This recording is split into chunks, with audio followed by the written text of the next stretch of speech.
Okay, we got everything has to be relatable from Thinking Ape.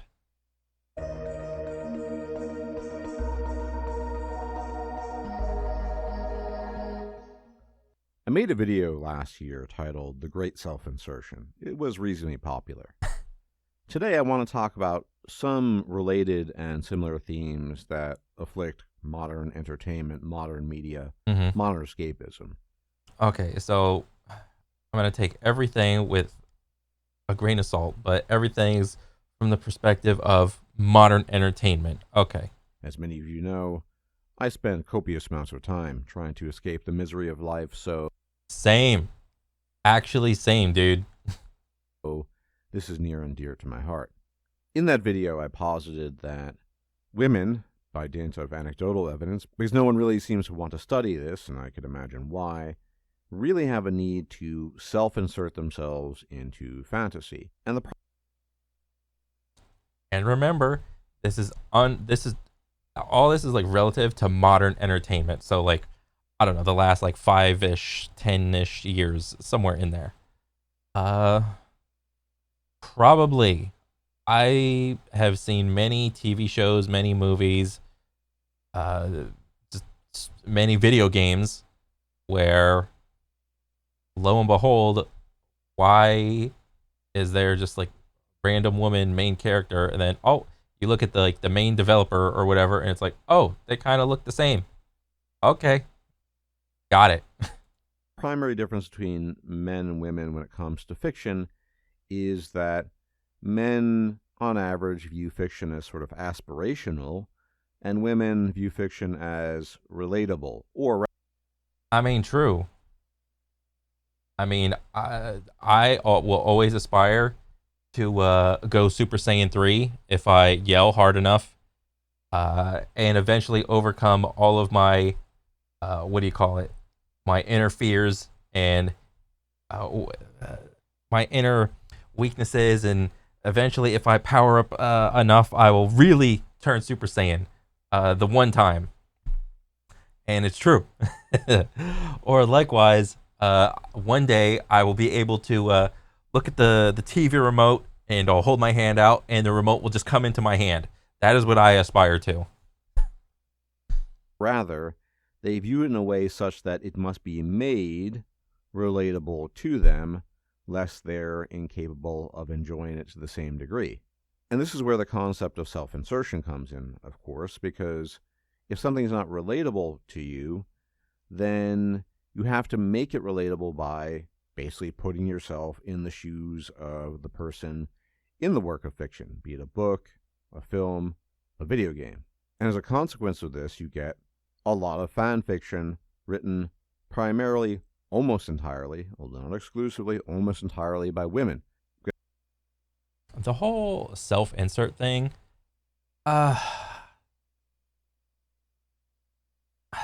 I think I can't really say guys do this too, but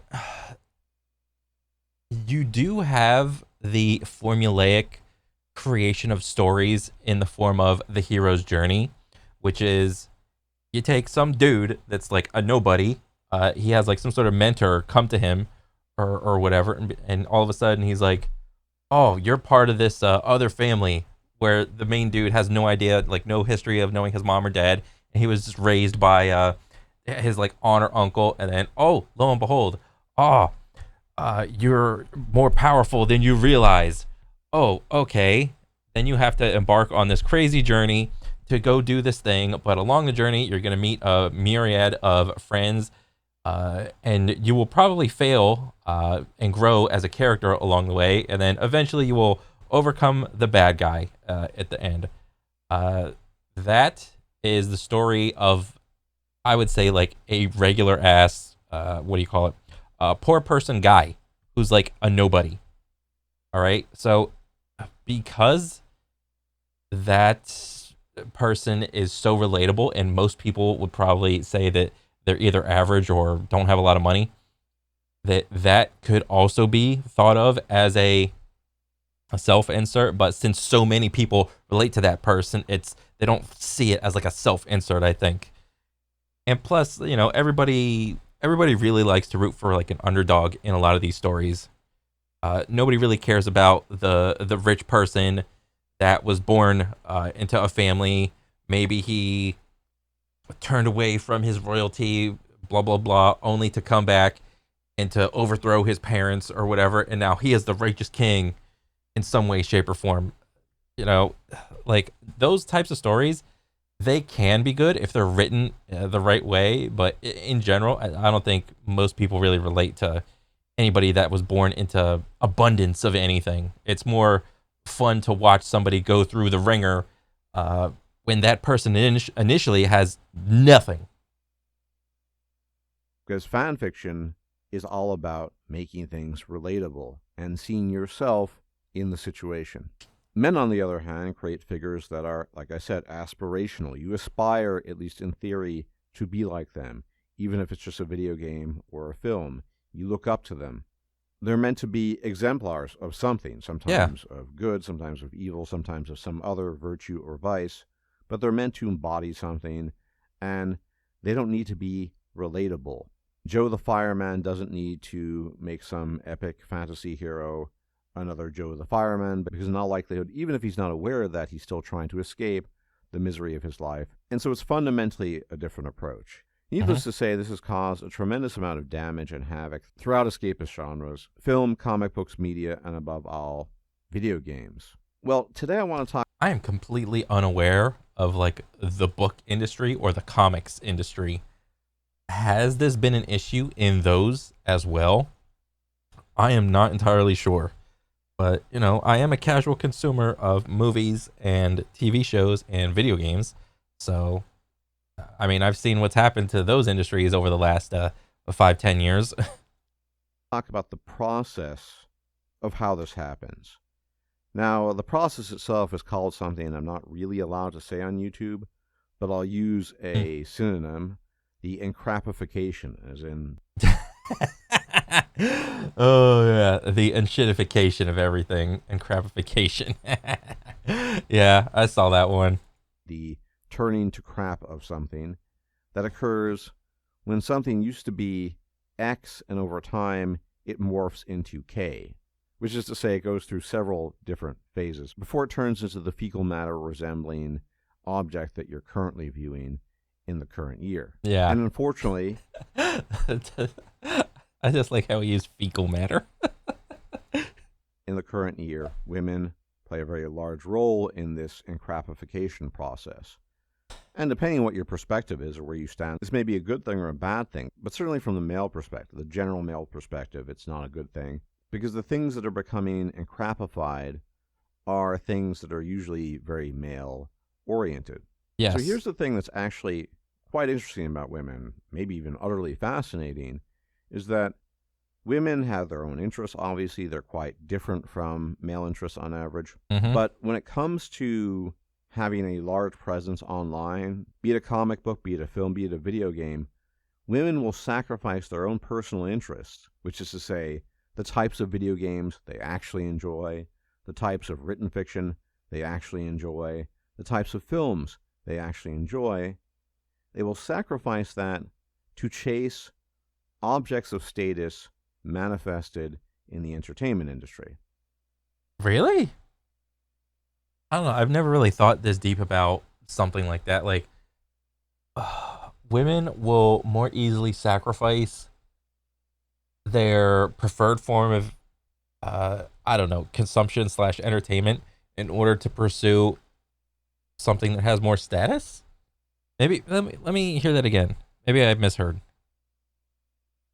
Women will sacrifice their own personal interests, which is to say, the types of video games they actually enjoy, the types of written fiction they actually enjoy, the types of films they actually enjoy. They will sacrifice that to chase objects of status manifested in the entertainment industry. To chase objects of high status and interest in the entertainment industry. I mean, relative to modern entertainment, that's what it seems like, honestly. Because if you look at some of the the IPs that have been bastardized over the last 5 to 10 years, a lot of the times the teams, well, I wouldn't even say it's just a woman thing. It's the teams that are creating these things.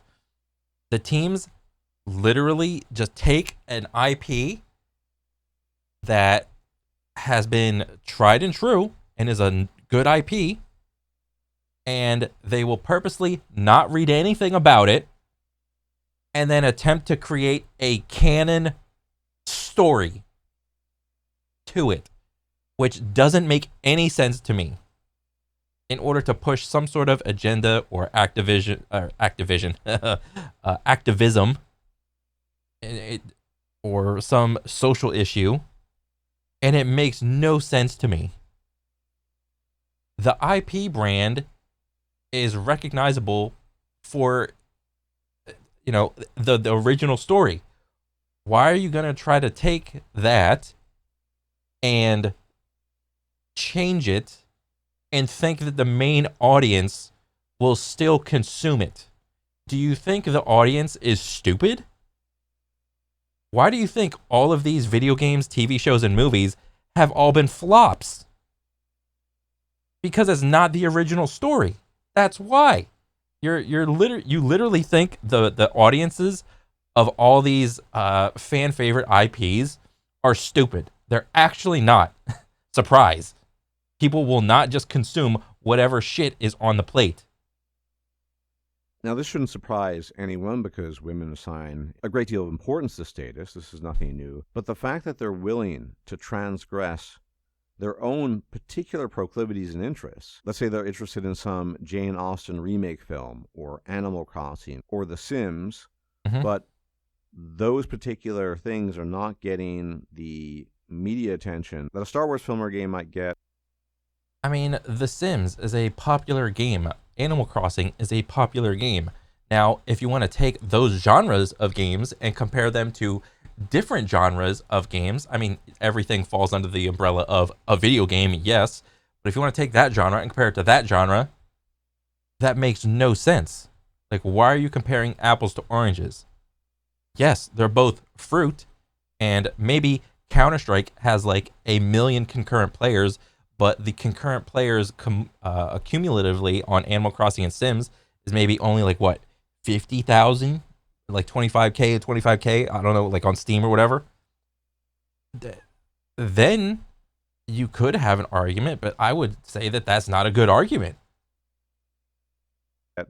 Or a Spider-Man game, they will jettison the things that they're interested in air quotes, not to pursue this other thing. But I would also say that is also true of games in general. Specifically, I'll use an example of FPS, and the FPS, the competitive FPS industry landscape, if you will. FPSs live or die based on their competitive scene, and if the competitive scene is popular, then the general population, the 99% of people, want to play the popular game because it's cool, it's new, everybody likes it, everybody loves it. Oh, this is the new hotness. Everybody's playing it. I want to be part of the group. I want to be part of the popular kids, and so on and so forth. Nobody wants to play the not so popular FPS. Even if it's hard, it has like some weird mechanics. The skill floor ceiling is like too high, or the gap in skill is like too much. It's like, oh, all these like 10k hour bros are just shitting on the general population of people that just started the game, and it's not even worth it. It's not even popular. You don't even want to invest in it. It's too much. I'm not gonna bother with it. Look at Quake. All right, great aiming game. Great, what do you call it? Competitive FPS game. Fantastic. Not a lot of people play it. Why? Because it's not popular. So it's not just women that do this. It's men also do this, but in a different way. You're talking about stories and entertainment in video games. I mean, men also do this when it comes to. I just use the example of like competitive FPS, but I would say people also do this. People want to be a part of the thing or group that is most popular. That's how important status is to women, even in the realm of non-mating, which is to say pure entertainment, pure distraction, pure fiction, pure escapism. With that said, mating preferences and how we evolved affects everything, including our taste in fiction, so it shouldn't be too surprising. So on the screen, you can see various depictions of... Wait, let me read it. Let me read. Okay. So it shouldn't be too surprising. So on the... Okay, I have made more of the thing you like. Yay. Thing I love thing. I can't wait for the thing. Woohoo! And these are all seemingly like just anybody, guys and girls. I do not like the thing, says the one person. You are a bad person if you do not address the fact that I do not like the thing.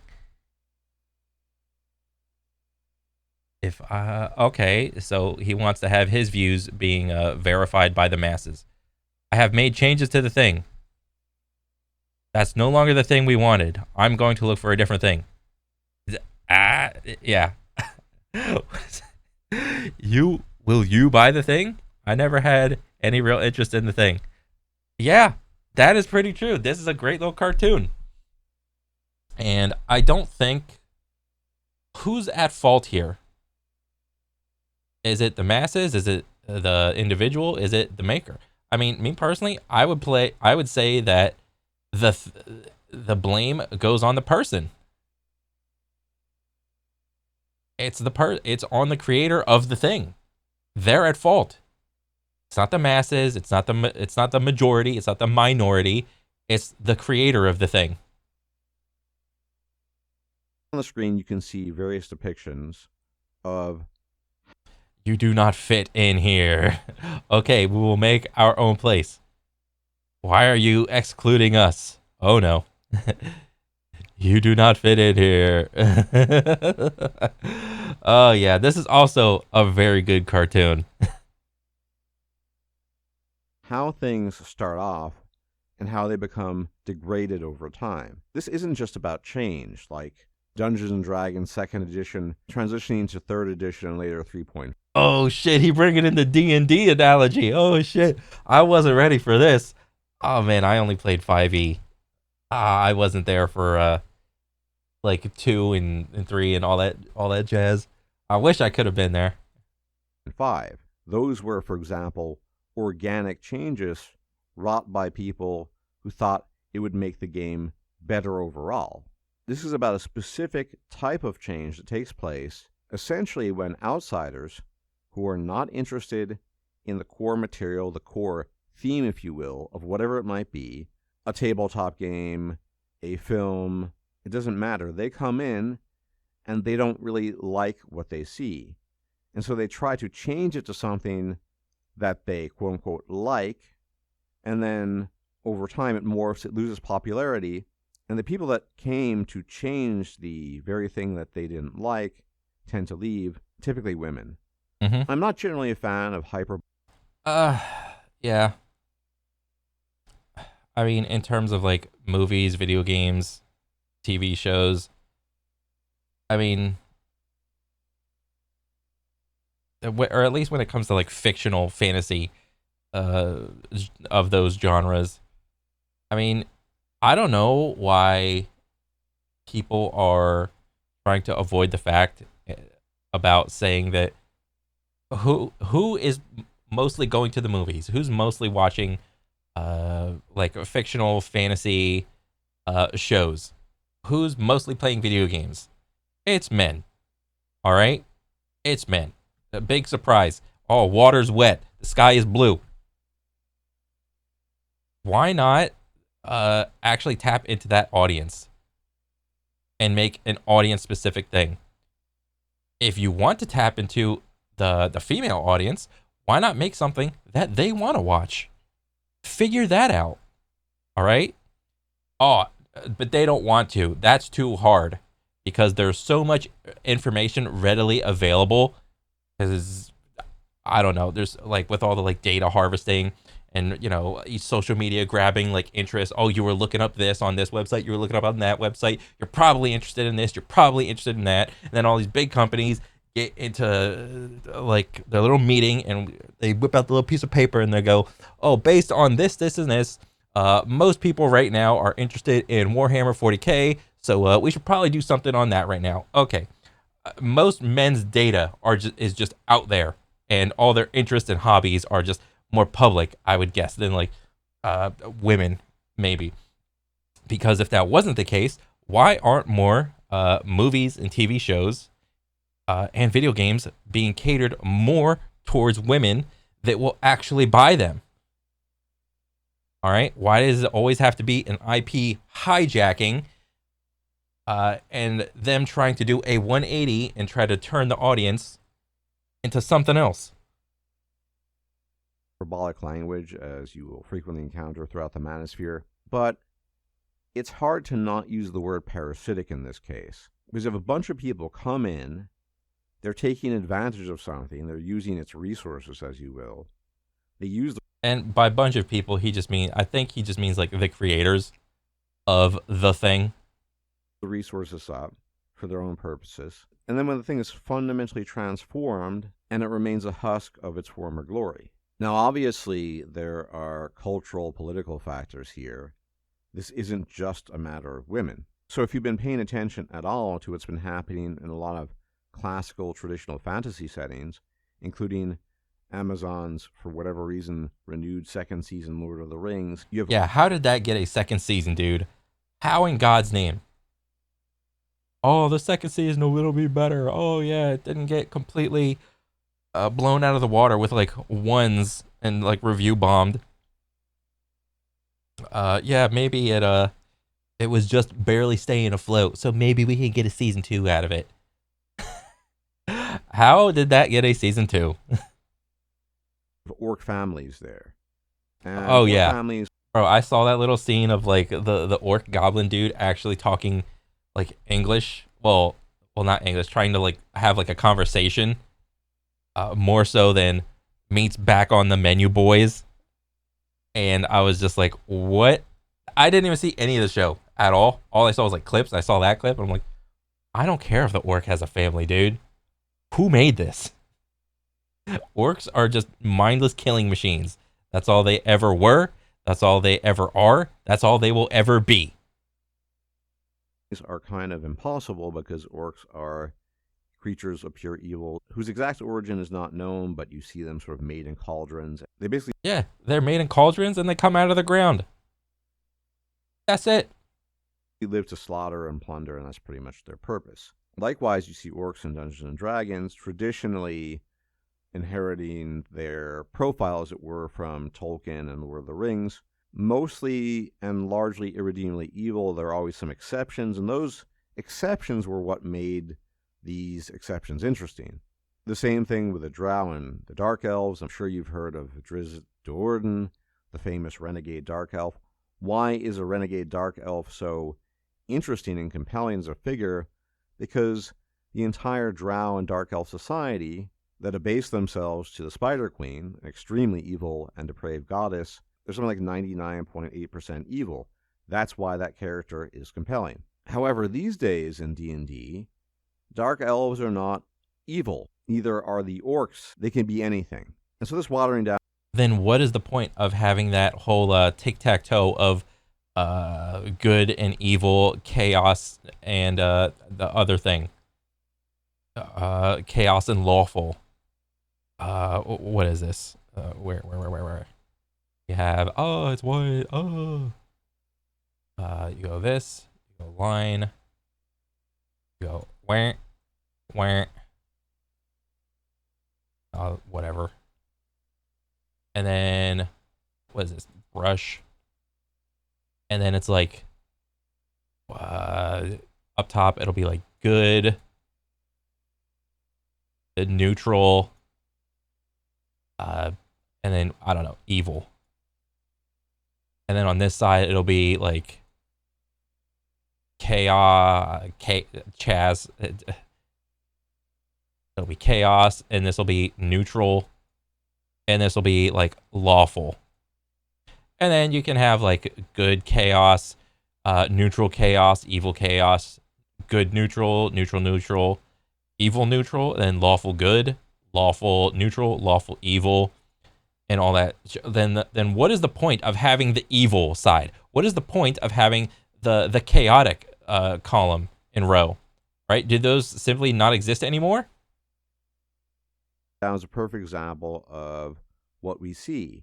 Because you can easily move the goalpost in that respect. If orcs are no longer evil or chaotic or whatever they fall into for D&D, there has to be some other race of things that fall under that guise. And if that's the case, then you could also make the case then, oh, why does that race, why does that species have to be evil and chaotic? Why can't they have a family? Oh, well, okay, well, you see how this goes?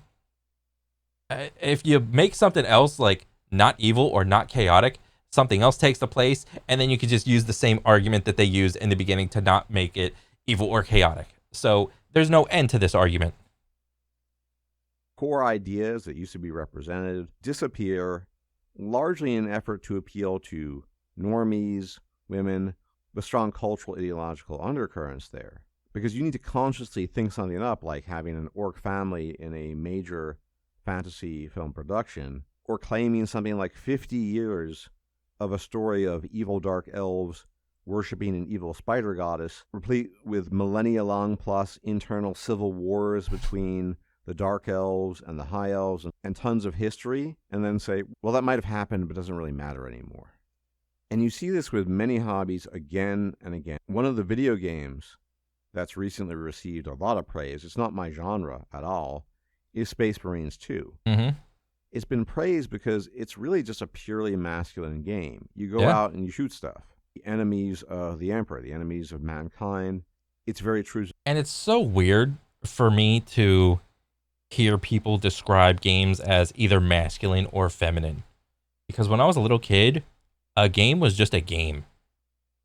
If I played Devil May Cry, I didn't think that Devil May Cry was like masculine. It wasn't until I was like way older that I realized, oh, Dante and Virgil are just badasses, and that's a masculine game. Like that's like a what do you call it? That's like an older, more adult theme of masculine and feminine. There's like a ton of other games, like Splinter Cell. I wasn't thinking about the masculinity of Sam Fisher whenever he's like stalking bad guys through the shadows. All right, I was just interested in the gameplay, really. And it's I don't know. It's like to try to put that fucking hair. It's like, yes, it's obviously like a very masculine game, Warhammer 40K Space Marine 2. It's obviously very masculine, but it was also like just a pretty decent game too, on top of it.